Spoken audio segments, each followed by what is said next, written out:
Hello children, welcome to असा education. आज हम करेंगे सीबीएसई की 7वीं क्लास की हिंदी की किताब बाल महाभारत कथा का 25वां चैप्टर राजदूत संजय। आइए देखते हैं कि इस चैप्टर में क्या बताया गया है। उपप्लव्य नगर में रहते हुए पांडवों ने अपने मित्र राजाओं को दूतों द्वारा संदेश भेजकर कोई 7 अक्षौहिणी सेना एकत्र की। तो जो पांडव थे जो कि उपप्लव्य नगर में रह रहे थे, उन्होंने क्या किया, अपने जो मित्र राजा थे उनके पास दूत भेजे अपने, और संदेश द्वारा उन्होंने क्या किया, अपनी 7 जो अक्षौहिणी सेना थी वो एकत्र कर ली।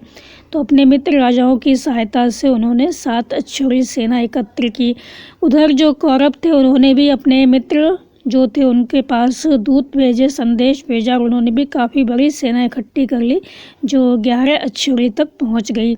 तो कौरव और पांडव दोनों ने ही अपनी काफ़ी बड़ी सेना इकट्ठी की। जो कि कौरव थे उन्होंने 11 अक्षौहिणी तक अपनी सेना इकट्ठी कर ली, और जो पांडव थे उन्होंने 7 अक्षौहिणी सेना एकत्र की। तो उसमें काफ़ी ज़्यादा हाथी, घोड़े, ऊँट वगैरह थे।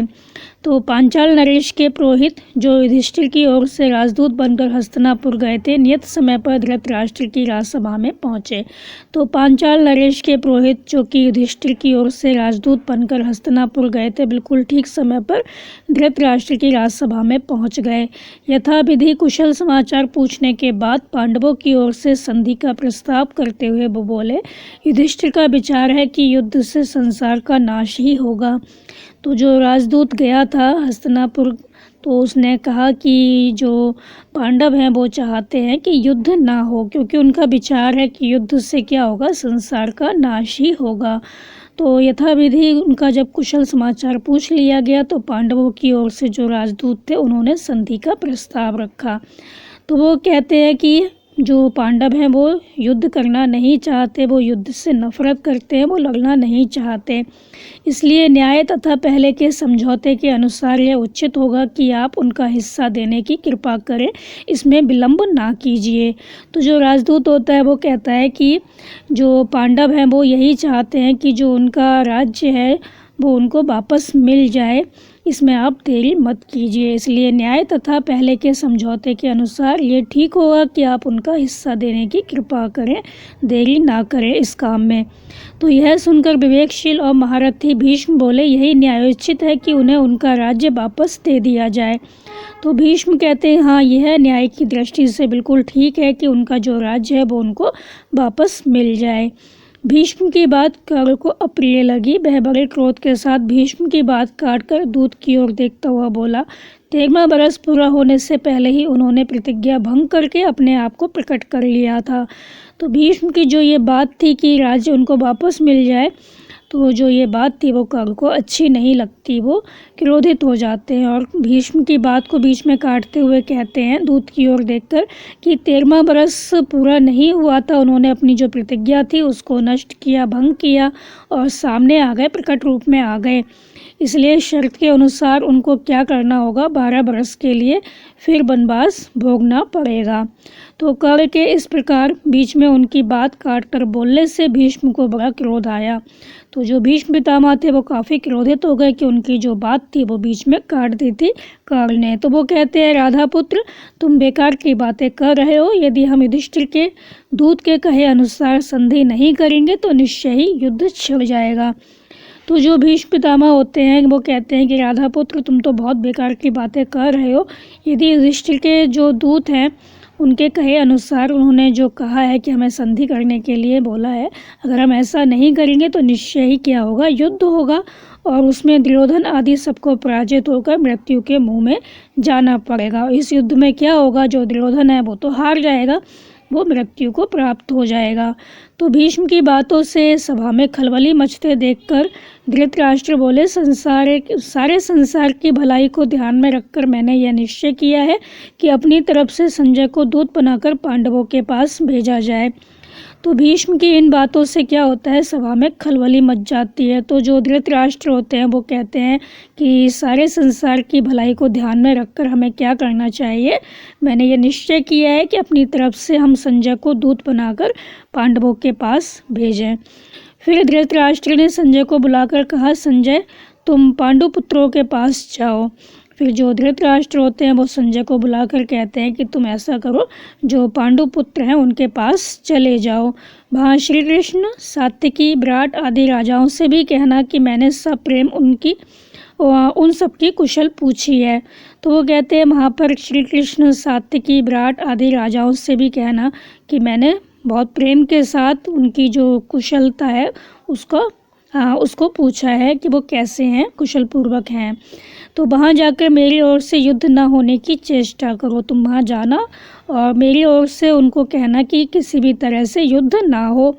तो संजय उपलब्ध को रवाना हो गए। तो जो संजय होते हैं वो उपलब्ध नगर था वहाँ जाते हैं। वहाँ पहुँचकर युधिष्ठिर की सभा में सबको विधिवत प्रणाम करके बोले, धर्मराज, महाराज धृतराष्ट्र ने आपकी कुशल पूछी और कहा है कि वह युद्ध की बात नहीं करना चाहते, वह तो आपकी मित्रता चाहते हैं। तो जो संजय हैं वो उपलब्ध नगर में जाते हैं और जो युधिष्ठिर थे उनकी सभा में पहुंचकर सबको नमस्कार करते हैं, प्रणाम करते हैं और कहते हैं, धर्मराज, महाराष्ट्र धृतराष्ट्र ने आपकी कुशल क्षेम पूछी है, आपकी कुशलता की जानकारी ली है कि आप कैसे हैं और कहा है कि वो युद्ध करना नहीं चाहते, वो आपसे मित्रता करना चाहते हैं। तो संजय की बातें सुनकर राजा युधिष्ठिर बड़े प्रसन्न हुए और बोले, मैं तो संधि ही चाहता हूँ। युद्ध का विचार करते ही मेरा मन घृणा से भर जाता है। यदि हमें अपना राज्य वापस मिल जाए तो हम अपने सारे कष्ट भूल जाएंगे। तो संजय की ये बातें सुनकर जो युधिष्ठिर होते हैं बहुत अधिक प्रसन्न हो जाते हैं, क्योंकि वो तो चाहते ही ये थे कि संधि हो जाए और उनका राज्य उनको वापस मिल जाए। तो वो कहते हैं कि मैं तो यही चाहता हूँ। तो युद्ध का विचार आते ही क्या होता है, मेरा जो मन है वो नफरत से, घृणा से भर जाता है। मुझे युद्ध करना बिल्कुल भी अच्छा नहीं लगता। यदि हमें हमारा राज्य वापस मिल जाएगा तो मैं सारे कष्ट भूल जाऊंगा। संजय ने कहा, युधिष्ठिर, धृतराष्ट्र के पुत्र ना तो अपने पिता की बात पर ध्यान देते हैं, ना भीष्म की ही कुछ सुनते हैं। तो जो संजय होते हैं वो कहते हैं, युधिष्ठिर जो धृतराष्ट्र के पुत्र हैं वो अपने पिता का कहा नहीं मानते, उनकी बातों की ओर कोई ध्यान नहीं देते और ना ही भीष्म की बातों को सुनते हैं। आप सदा से ही न्याय पर स्थित हैं, आप युद्ध की चाह ना करें। तो वो कहते हैं कि आप तो हमेशा ही न्याय चाहते हैं, तो आप ऐसा कीजिए कि आप युद्ध की इच्छा मत रखिए, युद्ध मत कीजिए। संजय की ये बातें सुनकर युधिष्ठिर बोले, संजय, श्री कृष्ण दोनों पक्षों के लोगों के हित चिंतक हैं, वे जो सलाह देंगे वैसा ही मैं करूँगा। तो संजय की ये बातें सुनकर जो युधिष्ठिर होते हैं कहते हैं कि संजय, श्री कृष्ण जो हैं दोनों पक्षों के लोग हैं, जो उनके हित चिंतक हैं, उनका हित चाहते हैं, वो जैसी सलाह देंगे वैसा ही मैं कर लूँगा। जो श्री कृष्ण होते हैं वो कहते हैं कि मैं स्वयं हस्तिनापुर जाना उचित समझता हूँ। मेरी यही इच्छा है कि कौरवों से संधि की जा सकती हो तो की जाए। अब जो श्री कृष्ण होते हैं वो कहते हैं कि मैं स्वयं हस्तिनापुर जाना ठीक समझता हूँ और अगर कौरवों से संधि की जा सकती हो तो संधि कर लेनी चाहिए। तो श्री कृष्ण के बाद जो युधिष्ठिर होते हैं वो कहते हैं कि संजय, तुम ऐसा करो, कौरवों की राजसभा में जाकर महाराज धृतराष्ट्र को मेरी तरफ से प्रार्थना पूर्वक संदेश सुनाना कि कम से कम हमें 5 गांव ही दे दें। तो वो कहते हैं कि हम 5 गांव लेकर ही संतोष कर लेंगे और संधि करने के लिए तैयार हो जाएंगे। अगर वो 5 गांव हमको दे देते हैं तो हम संधि करने को तैयार हैं। युधिष्ठिर का यह संदेश लेकर संजय पांडवों तथा श्री कृष्ण से विदा होकर हस्तिनापुर को रवाना हो गए। अब जो संजय हैं पांडवों का ये जो संदेश था उसको लेकर और श्री कृष्ण से विदा लेकर, पांडवों से विदा लेकर हस्तिनापुर की ओर रवाना हो जाते हैं। तो राजसभा में आकर उन्होंने युधिष्ठिर की सभा में जो चर्चा हुई थी उसका सारा हाल कह सुनाया। अब वो युधिष्ठिर की सभा में जो जो बातें हुई थी, जो जो चर्चा हुई थी, उसका सारा जो हाल था वो वहाँ जाकर बता देते हैं। तो संजय के इस प्रकार कहने पर भीष्म दुर्योधन को दोबारा समझाने के बाद धृतराष्ट्र से बोले, राजन, कर बार बार यही दम बह रहा है कि ख़त्म कर डालूंगा, किंतु मैं कहता हूँ कि पांडवों की शक्ति का 16वां हिस्सा भी उसमें नहीं है। तो संजय के इस प्रकार कहने पर कि जो पांडव हैं वो संधि करना चाहते हैं, 5 गांव अगर उनको मिल जाते हैं तो वो संधि कर लेंगे। तो संजय के इस प्रकार कहने पर भीष्म दुर्योधन को दोबारा समझाने के बाद धृतराष्ट्र से बोले, राजन, कर्ण बार बार यही दम भर रहा है कि ख़त्म कर डालूंगा, किंतु मैं कहता हूँ कि पांडवों की शक्ति का 16वां हिस्सा भी उसमें नहीं है। तो संजय के इस प्रकार कहने पर कि जो पांडव हैं वो संधि करना चाहते हैं, अगर उनको 5 गांव मिल जाते हैं तो वो संधि कर लेंगे। तो संजय के इस प्रकार कहने पर जो भीष्म होते हैं वो दुर्योधन को दोबारा समझाते हैं, लेकिन उसकी समझ में तो कुछ आता नहीं है। तो वो धृतराष्ट्र से कहते हैं कि राजन, जो कर्ण है वो बार बार यही कह रहा है कि मैं ख़त्म कर डालूंगा, किंतु मैं तो यही कहता हूँ कि पांडवों की शक्ति का 16वां हिस्सा भी उसमें नहीं है। पर जो पांडव हैं बहुत अधिक शक्तिशाली है, और तुम्हारा जो पुत्र है दुर्योधन वो उसी के कहे में चलता है, वो कर्ण के कहने पर ही काम करता है, जैसा वो कहता है वैसा ही वो करता है। तो वो अपने नाश का आप ही आयोजन कर रहा है, तो उसकी बात मानकर वो अपना नाश खुद ही करवाना चाहता है। तो वो कहते हैं विराटनगर पर आक्रमण करते समय जब अर्जुन ने हमारा दर्प चूर किया था, जब अर्जुन ने हमारा घमंड खत्म किया था, तब जो कर्ण था वो भी तो वहीं पे था, उसने सब कुछ देखा था। तो गंधर्व जब दुर्योधन को कैद करके ले गए थे तब यह डपोर शंख कर्ण कहाँ छिप गया था। तो पूछ रहे हैं कि जब गंधर्व जो था दुर्योधन को कैद करके ले गया था तब ये कर्ण कहाँ छिप गया था। तो गंधर्वों को अर्जुन ने ही तो भगाया था। तो वो कहते हैं जो गंधर्व थे उनको अर्जुन ने ही तो भगाया था, ये कर्ण कहाँ छिपा हुआ था उस समय। और दुर्योधन को उनकी कैद से जो अर्जुन है उसी ने मुक्त कराया था, आज़ाद कराया था।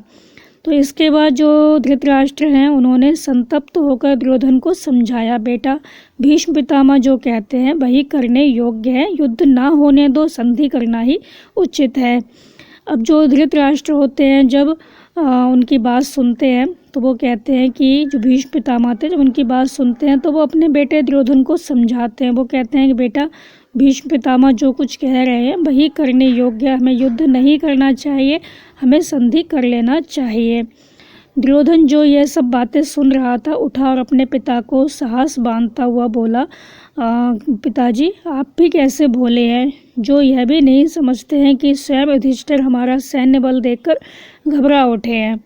अब जो दुर्योधन होते हैं जब ये सब बातें सुनते हैं तो वो उठकर आते हैं, वो कहते हैं कि पिताजी आप भी कितने अधिक भोले हैं, आप ये नहीं जानते कि जो युधिष्ठिर है उसने हमारा जो ये सैन्य बल है उसको देख लिया है, उसको पता चल गया है कि हम कितने शक्तिशाली हैं, तो वो घबरा गया है। इसी वजह से वो आधे राज्य की बात छोड़कर केवल 5 गांवों की याचना कर रहा है। वो बस 5 गांव मांग रहा है, वो सारा जो उसका राज्य था वो नहीं मांग रहा, आधा राज्य जो था उसको नहीं मांग रहा है, वो हमसे डर गया है।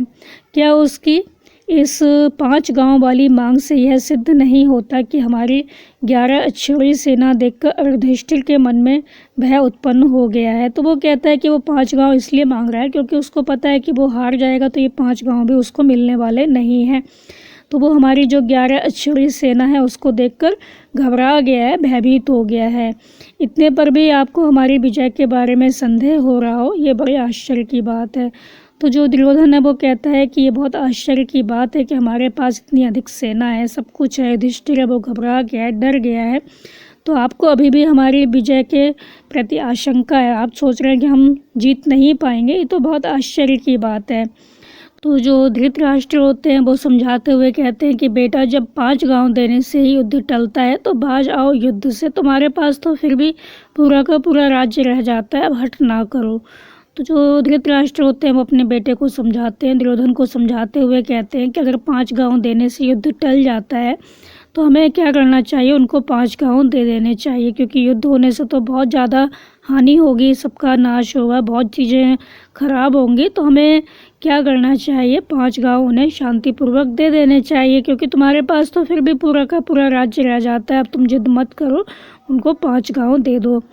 लेकिन अपने पिता के इस उपदेश से क्या होता है, जो दुर्योधन होता है वो चिढ़ जाता है और कहता है कि मैं तो सुई की नोक के बराबर भूमि भी पांडवों को नहीं देना चाहता हूँ। तो वो क्या कहता है कि मैं सुई की नोक के बराबर भी जो पांडव है उनको भूमि नहीं दूंगा, तो आपकी जो इच्छा है वो आप कर लीजिए, अब इसका फैसला युद्ध भूमि में ही होगा। तो वो कहता है कि अब इसका फैसला जो है वो युद्ध भूमि में ही होगा, तो वो संधि करने के लिए तैयार नहीं होता। यह कहता जो दुर्योधन होता है वो उठ खड़ा हुआ और बाहर चला गया। तो सभा में क्या होता है, खलबली मच जाती है और इस गड़बड़ी में सभा जो होती है वो भंग हो जाती है। अब जो दुर्योधन होता है वो ये फैसला कर लेता है कि वो युद्ध ही करेगा। ऐसा कहते कहते वो बाहर निकल जाता है कि वो संधि नहीं करना चाहता।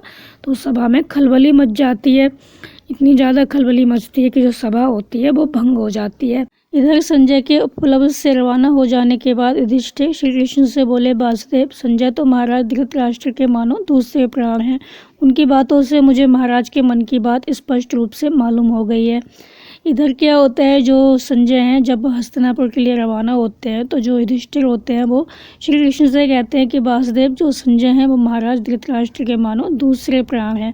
तो उनकी बातों से, जो कुछ उन्होंने कहा संजय ने, उनकी बातों से मुझे मालूम हो गया है कि जो धृतराष्ट्र हैं वो क्या चाहते हैं। उनकी बात मुझे समझ में आ गई है। तो मैंने तो बस उनको यही कहा है कि मैं केवल 5 गाँव से ही संतोष कर लूँगा, किंतु ऐसा लगता है कि वे दुष्ट इतना भी देने को तैयार नहीं होंगे। तो इस बारे में अब आपकी क्या सलाह है, आप क्या सलाह दे सकते हैं? तो वो पूछते हैं श्री कृष्ण से। तो युधिष्ठिर की बातें सुनकर जो श्री कृष्ण होते हैं वो कहते हैं कि मैंने एक बार स्वयं हस्तिनापुर जाने का इरादा कर लिया है। तो वो कहते हैं मैं तो यही चाहता हूँ कि युद्ध ना हो। मैं यह प्रयास करूँगा कि वो युद्ध ना करने के लिए मान जाएं, संधि कर लें। यदि मैं सफल हो जाता हूँ तो इससे क्या होगा, सारे संसार का कल्याण होगा। तो युधिष्ठिर ने कहा, श्री कृष्ण, मुझे लगता है कि आप वहाँ ना जाएं, क्योंकि दुर्योधन का कोई ठिकाना नहीं है कि वह कब क्या कर बैठे। मुझे भय है कि कहीं वो आप पर प्रहार ना कर दे। तो जो युधिष्ठिर होते हैं वो श्री कृष्ण को मना करते हैं जाने के लिए। वो कहते हैं कि आप मत जाइए वहाँ पर, क्योंकि जो दुर्योधन है उसके दिमाग का कुछ पता नहीं कब क्या कर बैठेगा। तो हो सकता है वो आप पर प्रहार कर दे, आप पर वार कर दे। तो जो श्री कृष्ण होते हैं वो कहते हैं कि धर्मपुत्र, मैं दुर्योधन से भली भांति परिचित हूँ, फिर भी हमें प्रयत्न करना ही चाहिए। किसी के यह कहने की गुंजाइश ही मैं नहीं रखना चाहता कि मुझे शांति स्थापित करने का जो प्रयास करना चाहिए था वह नहीं किया। तो जो श्री कृष्ण होते हैं वो युधिष्ठिर से कहते हैं कि धर्मपुत्र, मैं दुर्योधन को भली भांति जानता हूँ कि हाँ वो ऐसा कर सकता है, लेकिन मुझे अपना जो प्रयास है वो करना चाहिए। कहीं ऐसा ना हो बाद में कोई ये कह दे कि मुझे शांति का प्रस्ताव रखना चाहिए, मैंने नहीं रखा, मैंने प्रयास ही नहीं किया। तो मैं ये सुनना नहीं चाहता, इसलिए मेरा वहाँ जाना ठीक होगा। इतना कहकर जो श्री कृष्ण भगवान होते हैं वो हस्तिनापुर के लिए विदा हो जाते हैं, हस्तिनापुर के लिए चल देते हैं। तो बच्चों, यहाँ पे हमारा जो चैप्टर है वो ख़त्म हो गया। तो इस चैप्टर में यही बताया गया है कि युद्ध को टालने के लिए जो प्रयास हैं वो किए जा रहे हैं, लेकिन जो दुर्योधन है वो मान नहीं रहा, युद्ध करना चाहता है, ताकि जो 5 गांव वो मांग रहे हैं पांडव, वो भी उसको ना देने पड़े। उसको लगता है कि वो युद्ध में जीत जाएगा। तो बच्चों, आप इस चैप्टर को अच्छे से समझकर याद कर लीजिए और हमारे चैनल असह एजुकेशन को लाइक कीजिए, सब्सक्राइब कीजिए, शेयर करना बिल्कुल मत भूलिए। Thank you.